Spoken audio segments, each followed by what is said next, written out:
सपनों की असली कीमत। गहरे अंधेरे में एक छोटा सा गांव बसा था। यह गांव दुनिया से कटा हुआ था, जहां लोगों के पास सीमित संसाधन थे, लेकिन फिर भी वे अपनी छोटी छोटी खुशियों में संतुष्ट रहते थे। इसी गांव में रहता था एक लड़का, नाम था सूरज। सूरज की आंखों में एक अलग सी चमक थी, एक आग थी, एक सपना था। वो सपना था इस गांव से बाहर निकलकर कुछ बड़ा करने का। लेकिन उसकी राह में सबसे बड़ी बाधा थी गरीबी। सूरज का परिवार बेहद गरीब था।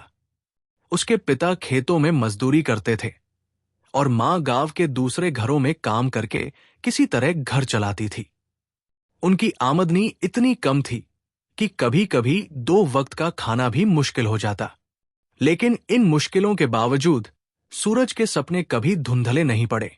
हर रात जब बाकी बच्चे खेलकूद में व्यस्त रहते, तब सूरज पुराने अखबारों से शब्द जोड़कर पढ़ने की कोशिश करता। उसके पास न तो किताबें थी, न ही कोई अच्छी पढ़ाई की व्यवस्था। गांव में एक स्कूल था, लेकिन वहां केवल प्राथमिक शिक्षा मिलती थी। इसके बाद आगे पढ़ाई करने के लिए शहर जाना पड़ता, और ये उनके लिए असंभव था। पहला संघर्ष, सपने और हकीकत की जंग। एक दिन सूरज ने अपने पिता से कहा, बाबा, मैं शहर जाकर पढ़ना चाहता हूं। मैं एक दिन बड़ा आदमी बनूंगा, जिससे हमारा परिवार गरीबी से बाहर निकल सके। उसके पिता ने उसकी आंखों में देखा, एक लंबी सांस ली और बोले, बेटा, सपने देखना अच्छी बात है, लेकिन कभी कभी हकीकत बहुत कठोर होती है। हमारे पास खाने तक के पैसे नहीं हैं। शहर भेजने की बात तो दूर है। सूरज निराश हो गया, लेकिन उसने हार मानने से इनकार कर दिया। उसने गांव में ही अपने लिए अवसर ढूंढने शुरू कर दिए।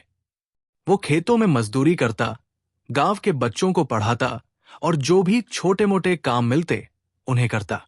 धीरे धीरे उसने कुछ पैसे इकट्ठे किए, लेकिन ये शहर जाने के लिए काफी नहीं था। एक नया मोड़, उम्मीद की किरण। इसी बीच गांव में एक शिक्षक आए, जो सरकारी योजना के तहत ग्रामीण बच्चों को पढ़ाने के लिए नियुक्त किए गए थे। उनका नाम था रमेश सर। उन्होंने सूरज की मेहनत और लगन को देखा और उसकी मदद करने का फैसला किया। एक दिन उन्होंने सूरज से कहा, अगर तुम सच में पढ़ाई करना चाहते हो तो मैं तुम्हें छात्रवृत्ति के लिए तैयार कर सकता हूं, लेकिन तुम्हें दिन रात मेहनत करनी होगी। क्या तुम तैयार हो? सूरज के लिए यह किसी चमत्कार से कम नहीं था। उसने बिना कुछ सोचे हामी भर दी। अब उसकी दिनचर्या बदल गई। वो सुबह खेतों में काम करता, दोपहर में रमेश सर से पढ़ाई करता और रात में खुद से दोहराता। ये सिलसिला महीनों तक चला। आखिरकार परीक्षा का दिन आ गया। सूरज ने परीक्षा दी और जब परिणाम आया तो वो पूरे जिले में अव्वल आया था। उसे शहर के एक प्रतिष्ठित स्कूल में दाखिला मिल गया, जहां उसे मुफ्त शिक्षा और छात्रावास की सुविधा दी गई।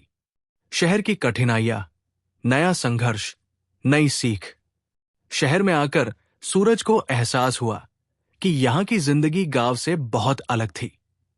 यहां के बच्चे महंगे कपड़े पहनते थे, अच्छे स्कूल बैग रखते थे और उनके पास महंगी किताबें होती थी। सूरज के पास सिर्फ 2 जोड़ी पुराने कपड़े थे और एक पुराना बस्ता। शुरुआत में शहर के बच्चों ने उसका मजाक उड़ाया।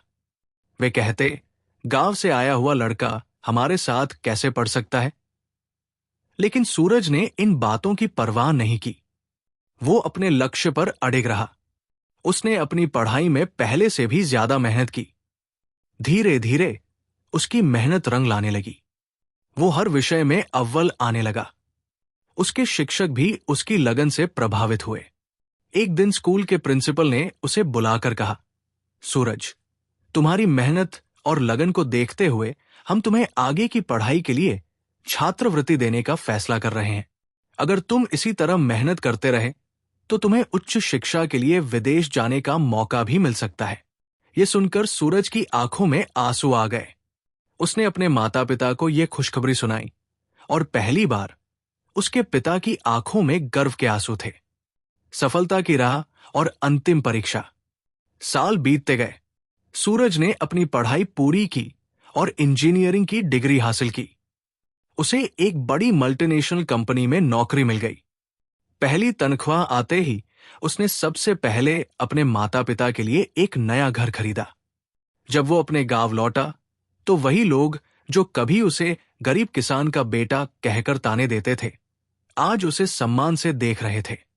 गांव के बच्चे अब उसे अपना आदर्श मानते थे।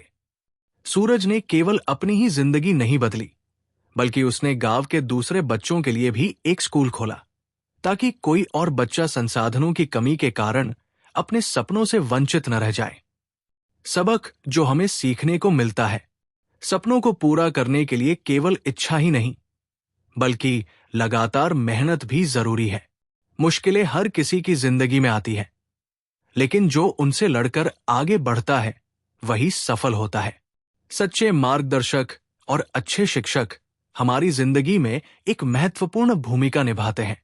अगर हम सफल हो जाएं, तो हमें दूसरों की मदद करनी चाहिए ताकि समाज आगे बढ़ सके।